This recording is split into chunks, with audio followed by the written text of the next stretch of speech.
I had done some cycling before the ride. I'd owned my hybrid for probably 2 to 3 years. I was reasonably regular in terms of going out at the weekend.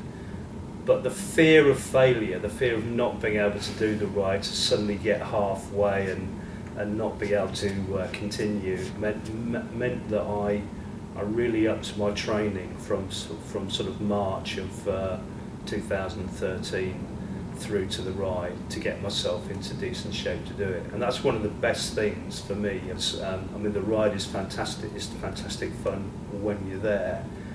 But the fact that you have to get fit for it, and it's the fear of failure that drives you, means that you do get fit, and that's just really good for you.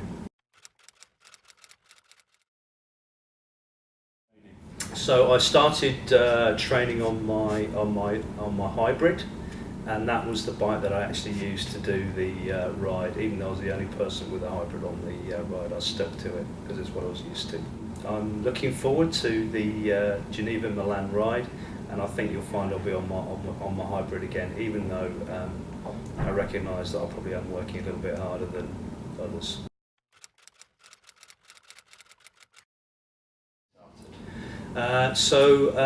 In one day, maybe 18 months before, a group of us had cycled from where we live in Northampton to Hunstanton, which is about 120 miles.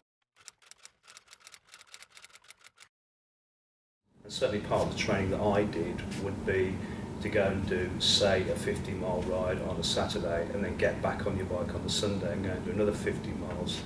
Because it's just that feeling of getting back on your bike when your legs are tired that you have to prepare for. So a little bit of running, the odd 5k park run, maybe even the odd 10k run, but the rest of it would be cycling now. I think I will definitely get to Istanbul, and then I'll have to reevaluate and see where it goes from there. Okay. I'm 52 now, so I don't see myself getting to Sydney, but I'd like to go as far as I can.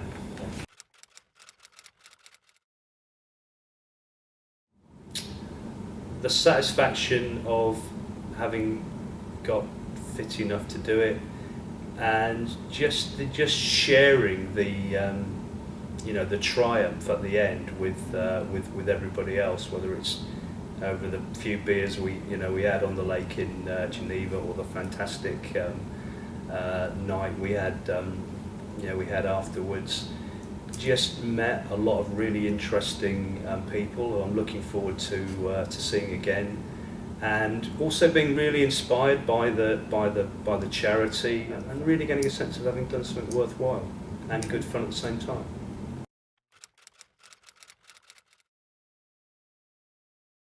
The worst thing about the trip for me is getting my bike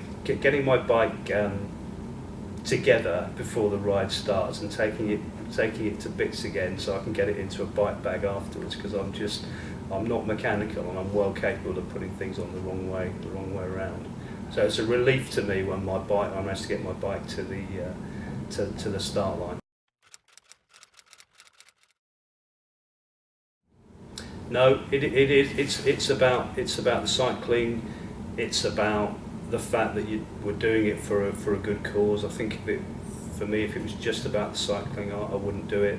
But it's also about the camaraderie that you just pick up every day whilst you're out cycling. You'll be cycling with somebody different. Every evening you'll be having a beer or having a meal with somebody different, and that whole camaraderie, that sort of sense of shared experience.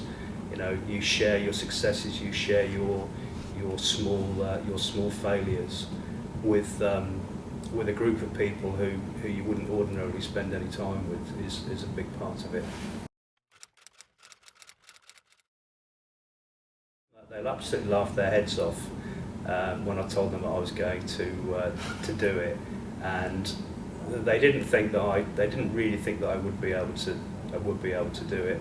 except they kind of knew that I'm a pretty determined person, so that once I kind of set my mind to it, then you know they probably figured out that it was something I was really going to go for. And yeah, I think my family in particular are actually quite secretly quite proud of what I did. They recognise it as an achievement, although they probably wouldn't say so. I think they're quite impressed.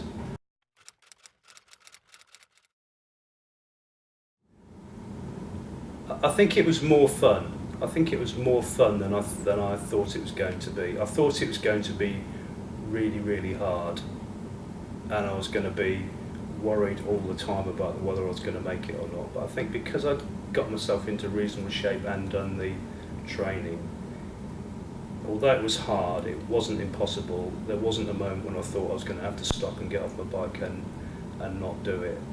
So the surprise was, I'm not saying it was easy, but it wasn't as difficult as I kind of thought it was going to be, and that was a very pleasant surprise.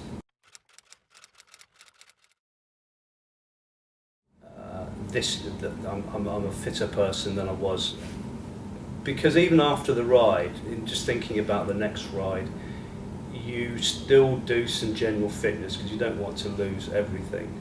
So I'm fitter now than I was at this stage 12 months ago when I hadn't really started training, just because through the winter you do enough so that you don't completely lose it all. So you have to start again when it gets a bit warmer.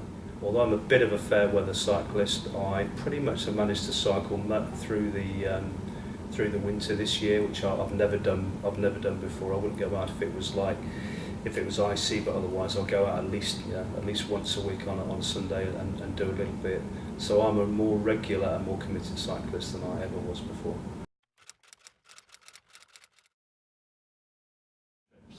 Do it.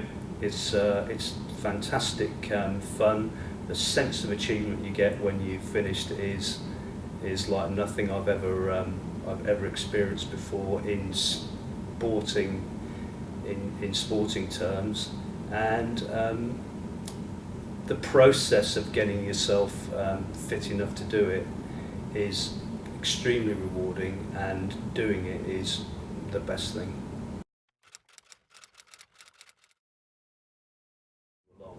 The key, I think, training tip for me would be to focus not so much on the number of miles, but just on that feeling of go do 60 miles and the next day go and do 40 or 50 miles. Just that feeling of getting back on your bike when your legs are tired and doing it again, and getting used to how that feels, and actually doing it so that it doesn't hurt as much the second time, the third time, the fourth time that you do it is much more important for me than actually doing the distances all the time.